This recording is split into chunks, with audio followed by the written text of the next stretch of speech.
Ok, passons maintenant à Nietzsche et la question de l'histoire. Donc, comment lire selon Nietzsche? Donc, philologie, philosophie, histoire. Philosophie de l'interprétation, d'un vivant donné. Nulle pensée n'est absolument vraie. Pas de relativisme, mais valeurs de pensée plus honnêtes ou probes. Exigence de lecture. Connaissance, croyance, pensée, jugement. Sont des interprétations parce que nous sommes nos valeurs, selon Nietzsche. L'homme n'est pas un être purement rationnel.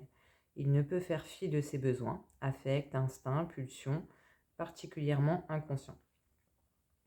Donc, interprétation pas que théorique, mais pratique, répondant à nos besoins vitaux, certaines maîtrises de la réalité de notre environnement.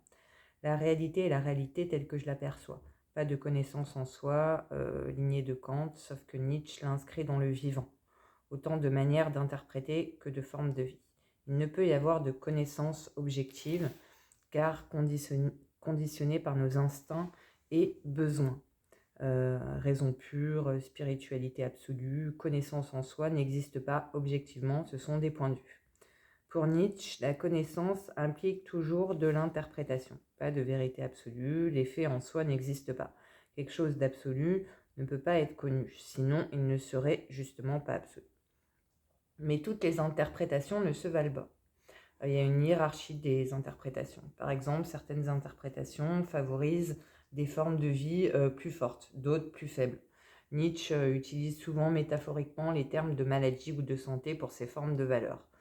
Dans la naissance de la tragédie, il est dit que les Grecs présocratiques favorisaient l'épanouissement humain car ils vivaient dans le tragique, supportaient la vie, même dans la douleur. Socrate nous a ensuite enseigné la logique, la science et la vertu, croyant maîtriser nos mots, mais de la vie elle-même, on ne jouit plus. Voilà une idée très intéressante. Donc ça, c'était au niveau du plan pratique. Sur le théorique, pas toutes les interprétations ont la même valeur. Certaines tronquent des plans d'information, elles nous trompent ou ajoutent des éléments. Elles ne sont toutes pas vraies en soi. Cela dit, il y a des indices de valeur. Par exemple, le texte concernant la Révolution française magnifié selon le principe de raison et de liberté, cependant c'est en laissant de côté les côtés les plus cruels. Ce n'est plus l'opposition absolue du vrai et du faux, mais des interprétations seront plus favorables à l'épanouissement de la vie et seront de plus rigoureuses. Ce sont ainsi des différences de degré dans la valeur des interprétations. Philologie, c'est un savoir érudit des textes anciens, études, traductions, interprétations. Nietzsche fut philologue, mais un jour il se réveilla et se demanda comment il avait pu gaspiller autant d'énergie là-dedans, alors que la philosophie doit avoir surtout un but pratique pour l'existence. Nietzsche gardera ce terme de philologie pour désigner à dessein cette manière d'interpréter les textes. Mais c'est surtout une manière d'interpréter la réalité. C'est interpréter les apparences car la réalité nous est donnée comme cela. Ce n'est pas une métaphysique ou un en soi, comme chez beaucoup d'autres philosophes. La réalité n'est rien d'autre qu'une apparence. Il n'y a pas de dualisme, apparence, essence. L'art de lire, pas trop vite, médite une demi-heure sur 6 lignes, nous dit Nietzsche. Dire correctement, ne pas interpréter trop vite, car risque de négliger des aspects. Ne pas projeter un sens sur le texte, rigueur et méthode dans la lecture. Donc après, moi, je vois des fois un peu ça c'est une réflexion perso là, qui vient de me venir instinctivement, comme je lis un peu des fois la philosophie de Nietzscheenne comme une sorte aussi d'instinct quelque part, si ce n'est pas refouler nos instincts primaires à la Dionysos, Dionysiaque, on va dire partir sur nos côtés un petit peu plus obscurs, les faire vivre. Par exemple, dans ce tragique qui existait apparemment avant l'époque socratique, je me dis, méditer une demi-heure sur 6 lignes, ça peut se faire, oui, instinctivement, ça peut se faire quelquefois. je parle sur ma propre expérience personnelle. Il m'est arrivé de méditer des fois sur, même pas de le vouloir, de regarder une rose et d'être totalement transportée par la rose que je voyais en face de moi. Mais par contre, d'autres fois, eh ben, je vais me sentir peut-être physiologiquement avoir un petit peu plus de sorte d'énergie débordante qui fait que je ne pourrais pas méditer une demi-heure sur 6 lignes. Ce serait pas possible. Donc voilà. Bon bref, on en revient à Nietzsche. Donc Nietzsche démonte Schopenhauer qui étudie donc un texte qui, selon ce dernier, les femmes enceintes exhibent fièrement leur ventre, symbole du vouloir vivre. Voilà, alors je ne sais pas si j'ai dit avant, en fait, là oui, sur ce fait de méditer une demi-heure sur 6 lignes, lire correctement, ne pas interpréter trop vite, car risque de négliger des aspects. Ne pas projeter un sens sur le texte, mais bon, malgré tout, bien souvent, on le projette quand même, ce sens. Donc rigueur et méthode dans la lecture, selon Nietzsche, voilà. Donc ensuite, on parle que Nietzsche démonte Schopenhauer, qui étudie un texte qui, selon ce dernier, les femmes enceintes et exhibent fièrement leur ventre, symbole du vouloir vivre. Pour Nietzsche, il n'y a pas d'intention de volonté, car de fait, le ventre est visible et de plus, certaines le cachent. Pour Nietzsche, cela montre plus le désir du mari à leurs égards. Il prend aussi la mauvaise interprétation de l'Ancien Testament, où ceux qui l'ont étudié en ont fait des dogmes autour de la figure et la croix du Christ, qu'il voit de partout et pourtant ne s'y trouvant pas. Éloge de la patience, de la lenteur, du courage et de la prudence. Critique de la systématicité. Principe ramenant tout à une chose, donc c'est là une critique sûrement de la logique des systèmes. Finesse, suspension du jugement. Le théologien est pour Nietzsche inapte à la philologie. Il ne faut pas comprendre à tout prix. La morale se dépasse ainsi de l'intérieur, elle doit s'étrangler elle-même, c'est son exigence. L'exigence de vérité doit être aussi radicale, totalement honnête, une nouvelle morale. Point d'interrogation. Nietzsche nous invite aussi à le lire en philologue avec lenteur, ne pas se fier à la facilité de son style. Il nous dit que nous voudrions toujours en avoir fini et vite, représentatif de notre époque de précipitation. Bon, j'ai mis une petite note à l'intention de Nietzsche. Désolé Nietzsche, mais le temps est un facteur à prendre en compte. Ne dis-tu pas que tu en as assez, que tu en as gaspillé du temps à lire et relire? Point d'exclamation. Bon, passons. La philologie donc n'est plus pensée comme un savoir érudit, mais comme une méthodologie de lecture. La philosophie est plus importante aux yeux de Nietzsche. Je suis assez d'accord par contre là-dessus. La philologie et l'histoire, nécessité de l'étude des textes anciens, travail du traducteur, commentateur, donc philologue, rendre compréhensible le passé, le plus souvent grâce au texte. Pour Nietzsche, on peut questionner le présent qu'en le comparant au passé. Mise à jour des spécificités, forces, faiblesses. Dès la naissance de la tragédie, Nietzsche s'y emploie, comparaison, culture moderne et antique grecque, et différentes époques dans la culture grecque, tragique, présocratique, socratique, platonicienne et rationaliste. Quelque part, moi je fais une petite parenthèse par rapport aux commentateurs. Bon, des fois ça peut être vraiment intéressant, mais je me demande s'il n'y a pas aussi une subjectivité derrière le commentateur et comment il n'y aurait même pas une trahison quelque part du commentateur de la pensée de l'auteur, parce que qu'est-ce qu'il peut savoir réellement de ce que l'auteur a pensé, tout ce qu'il avait derrière ses pensées, tout ce qu'il y a mis, ça me semble des fois quelque peu subjectif, peut-être simpliste parfois, mais peut-être il y en a d'autres qui iront profondément, mais est-ce qu'ils ne seront pas toujours aussi un petit peu à côté? Du coup, il n'y a que la personne en elle-même qui peut être consciente de sa pensée, et encore ça, je n'en suis pas sûre non plus. Donc du coup, l'inactualité, c'était une petite parenthèse. L'inactualité, problème du sens historique. Philosophie inactuelle. Inactuelle, non asservie à son temps, nous non soumis aux croyances, préjugés et valeurs de son époque, mise à distance. Capacité de l'inactualité. se rapporter à des époques plus anciennes, d'autres temps, d'autres valeurs. Distance critique caractérisant la philosophie. Visée pratique. Agir pour ou contre l'époque présente si elle se révèle trop faible, changer les valeurs pour une époque à venir. Philosophe, c'est un esprit libre, indépendant, ne se soumettant pas aux croyances admises. Il est l'exception, les esprits asservis sont la règle. Ça, c'est une belle phrase nietzschéenne. Nietzsche ne parle pas seulement ici de préjugés, mais de valeurs fermement ancrées, valeurs absolues de la vérité, opposition absolue, bien et mal. Il est très difficile de s'en affranchir totalement. Ce n'est ni les détruire avec violence, ni les nier, car elles sont fermement ancrées en nous, pas superficielles. Il faut les considérer pour les hiérarchiser. Être inactuel, considérer avec distance ces valeurs d'autorité, questionner ce qui à première vue va de soi, confrontation avec d'autres valeurs, d'autres époques.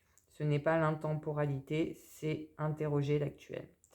Voilà où Nietzsche, sa pensée reste toujours très intéressante à mes yeux. Et du coup, de cette inactuel dont il parle, et ben lui, ça le fait rester totalement actuel. Donc l'histoire comme condition de l'inactuel. Pour Nietzsche, l'histoire est une activité interprétative. Ce n'est pas le positivisme de certains penseurs de l'époque, 19e siècle, d'écrire les faits tels qu'ils se sont passés objectivement. De l'autre côté se trouve le courant herméneutique, interprétation et reconstruction du sens de l'histoire. Ça intéresse Nietzsche car on parle de savoir absolu. Pour l'histoire, du moins, on s'interroge sur ce critère. Pour Nietzsche, l'histoire est représentation humaine. Les faits sont forgés, recréés. Pour Nietzsche, ce constat peut s'étendre à l'ensemble de la connaissance et de la réalité. Il n'y a pas de réalité en soi. Comme Kant nous dit, nous n'avons pas de faits bruts ou en soi, car derrière ces phénomènes, nous avons quelqu'un qui les pense et les perçoit. L'histoire, donc altérité, singularité, elle est hors de nous. Hérodote, l'histoire, ce qui nous est propre est étranger. Ce qui intéresse justement l'historien, c'est le singulier. Par exemple, Alexandre. Ce ne sont pas les lois universelles. Nietzsche interroge donc la valeur de l'universel, de l'idéal, du concept. Pourquoi vaudrait-il plus que le singulier? C'est vrai ça. Intéressant comme question. Toujours là les philosophes avec leur universalité. Pour Nietzsche, c'est un symptôme de faiblesse, cette dévalorisation de la connaissance du singulier. C'est simplifier le réel par le concept, l'universel. C'est ne pas faire face au changeant. C'est l'affect de peur qui nous pousse à cela pour nous réassurer. C'est nécessaire pour Nietzsche de ne pas se reposer dans le bien connu. Hérodote est un exemple pour Nietzsche car il donnait de la valeur au singulier. Ça me fait penser au concept et je pense à Deleuze qui disait la philosophie est l'art d'inventer des concepts. Bon, revenons à Nietzsche. Donc Hérodote est un exemple pour Nietzsche car il donnait de la valeur au singulier. Donc l'histoire, elle est en nous. Époque comme le platonisme et sa valeur de vérité comme le christianisme, valeur morale. Nous partons nous aussi en nous la crainte, le besoin de sécurité nécessaire à notre survie. Croyance chez certains en l'âme. Ces croyances nous sont devenues inconscientes. On ne peut s'observer soi-même pour se connaître car nous portons d'anciens niveaux de civilisation pétrifiés. L'individu singulier serait en fait le plus général. Il porte en lui plus que lui-même. De plus, mon moi n'est pas stable car toujours en devenir, ce n'est pas une connaissance arrêtée. Donc il faut procéder comme un voyageur en nous pour essayer de se connaître. C'est assez juste. Histoire, souci du devenir. Depuis Platon, c'est le fixe, le valorisé, l'être, l'essence. Pour Nietzsche, c'est le devenir et le changement qui retrouve de la valeur. L'histoire en est le reflet. Refus chez Nietzsche de l'histoire systématique et téléologique. Critique donc de Nietzsche sur la fin, la finalité de l'histoire. Leibniz ou Hegel, avec sa manifestation d'esprit dans l'histoire.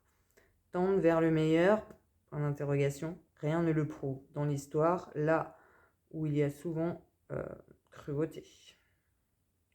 Plus grand bien leibnizien, rien ne le prouve. Pour Nietzsche, il faut remettre l'histoire dans les valeurs qu'elle prônait à une époque. Par exemple, culture de la rationalité socratique.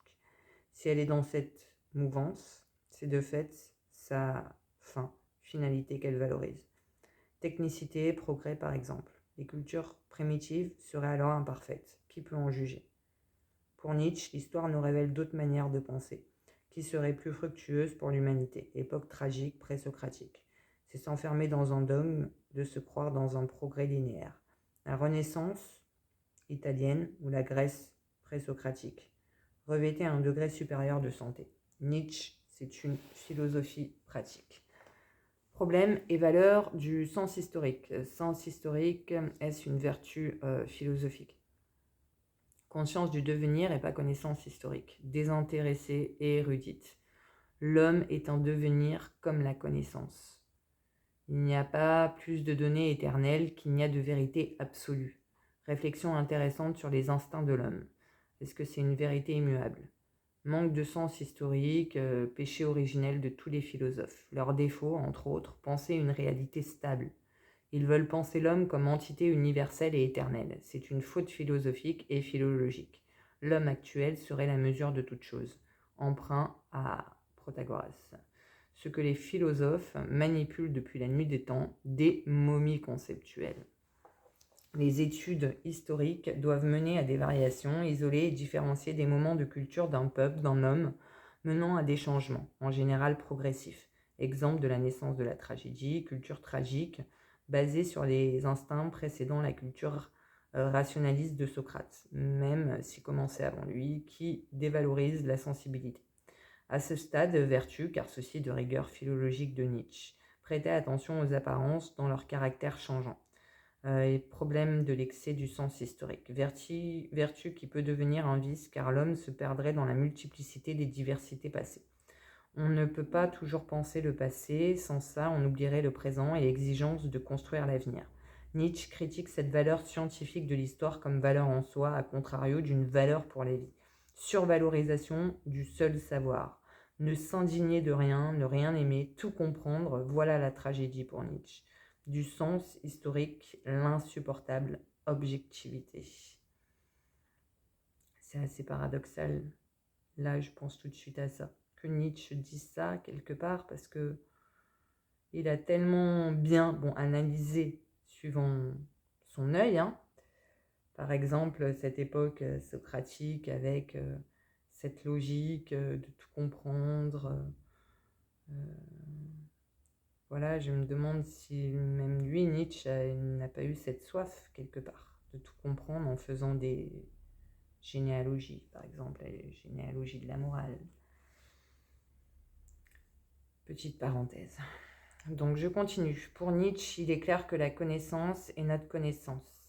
Il préfère penser à un sens historique plutôt qu'une connaissance. Il est vertu, le sens, car il sert la vie humaine. L'histoire est utile pour la vie. Nécessité de limiter le sens historique. La vertu du sens historique se pose au bon goût. Jamais on ne s'est autant soucié, comme le fait l'homme moderne du passé. Notre culture, pour Nietzsche, est un héritage de barbarie et de modernité. Une sorte de chaos. Ce sens historique est un avantage de l'homme moderne. Il permet une réflexion sur ce qui est autre. Et donc, soi. C'est une vertu, un dépassement de soi. Ce souci et goût de diversité doit amener une évaluation. On ne doit pas tout goûter, il faut opérer des choix. Tout apprécier serait rien apprécier en particulier. Il faut repousser des cultures car elles mènent au déclin, au dégoût, tandis que d'autres mènent à l'épanouissement de l'existence humaine. Mesure et maîtrise du sens historique. Ne pas se perdre dans l'écume de l'infini tel un cavalier emporté par un coursier. Force et rigueur du penseur, hiérarchisée et pas une simple accumulation. Évaluer, dimension théorique et pratique. Donc, du coup, généalogie, histoire naturelle. Philosophe serait-il un médecin? L'histoire serait-ce un laboratoire philosophique? Philosophe serait-ce un médecin de la culture? Comme la philosophie, la médecine ne nécessite pas seulement un savoir, mais elle aussi un art de diagnostiquer les maux et donc de soigner. Philosophie égale favoriser la santé de l'homme. Conditions de vie, manière de penser, valeurs lui étant favorables. Pour Nietzsche, l'homme n'est pas pur esprit, il est corps. La pensée est corps comme l'âme. Mot, on peut y voir mot MAUX. Alors ça doit être une petite réflexion perso. Examiner la culture. Quelle est sa santé? Sa maladie, excès du sens historique, survalorisation de la connaissance, dégénérescence, décadence. Les valeurs essentielles à la vie sont dévalorisées. Nihilisme. La valeur absolue de la vérité ou la rationalité vont finir par se retourner contre elles-mêmes. Peut-on dès lors penser d'autres modes de vie? Le philosophe doit se faire médecin et historien. Oui, c'est beaucoup ça. Nietzsche, c'est qu'est-ce qui est bon pour la vie? C'est ça, qu'est-ce qui est favorable? Quels modes de pensée sont favorables à la vie de l'homme? Laboratoire, alors déterminer par l'étude du passé quelles conditions de vie ont été plus favorables à l'homme. Préparer ainsi la sagesse consciente pour gouverner le monde. Élevage d'hommes supérieurs, où l'homme jusqu'ici a poussé avec plus de splendeur. Mettre un terme à cette effroyable domination de l'absurdité et du hasard qui s'est appelée jusqu'à présent histoire. Le philosophe doit ainsi envisager de nouvelles expériences par le biais d'imposition de nouvelles valeurs pour favoriser sa santé. Je repensais aussi avant à la petite réflexion que j'avais faite sur le fait que Nietzsche, quelque part, voulait tout comprendre. Après, je me demande si justement d'avoir voulu tout comprendre ou d'être passé par là lui permettrait justement de mettre à distance aujourd'hui cette survalorisation quelque part de cette soif de compréhension. De passer par là permet de mettre à distance parfois les choses, pas en être enfermé. Par exemple, quelqu'un qui aurait fait des grandes études, voilà, et qui se rend compte, en ayant au terme de ses études, qui préfère aller élever des chèvres et vendre des fromages de chèvre, par exemple. Vous voyez, on est plus du tout dans le même truc, mais bon, il sera passé par ses études, c'était dans son parcours, et il ne serait pas passé, peut-être qu'il ne serait pas éleveur de chèvres et vendeur de fromage de chèvre. Bon, revenons à Nietzsche. Donc, histoire naturelle. Homme égale vivant. Nietzsche fonde l'histoire humaine et naturelle. Il rejoint ces termes pour dire que l'homme n'est pas un être purement intellectuel, rationnel. L'animal homme, la plante homme. Il n'y a pas donc un immuable essence des choses, mais un devenir. Par exemple, de la moralité. Par-delà bien et mal, scruter la morale, ce qui peut être des besoins immédiats, survie, défendre sa vie, c'est affiner, spiritualiser, intellectualisation.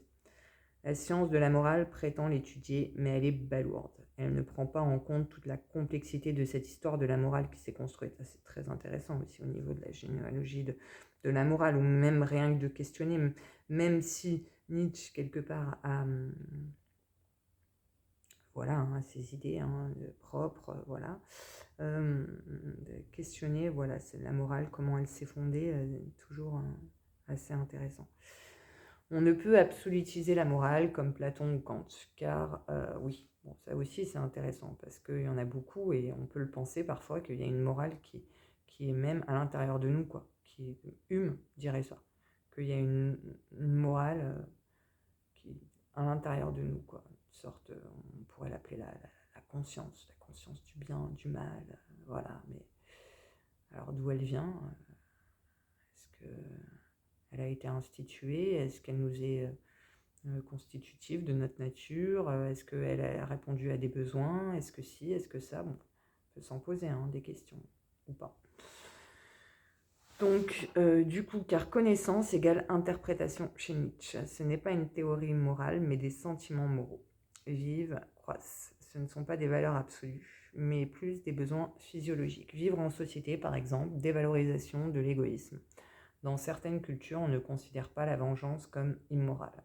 Nietzsche nous parle de type d'individu et de morale, très commun, et non d'un quelconque idéalisme qu'il faut hiérarchiser.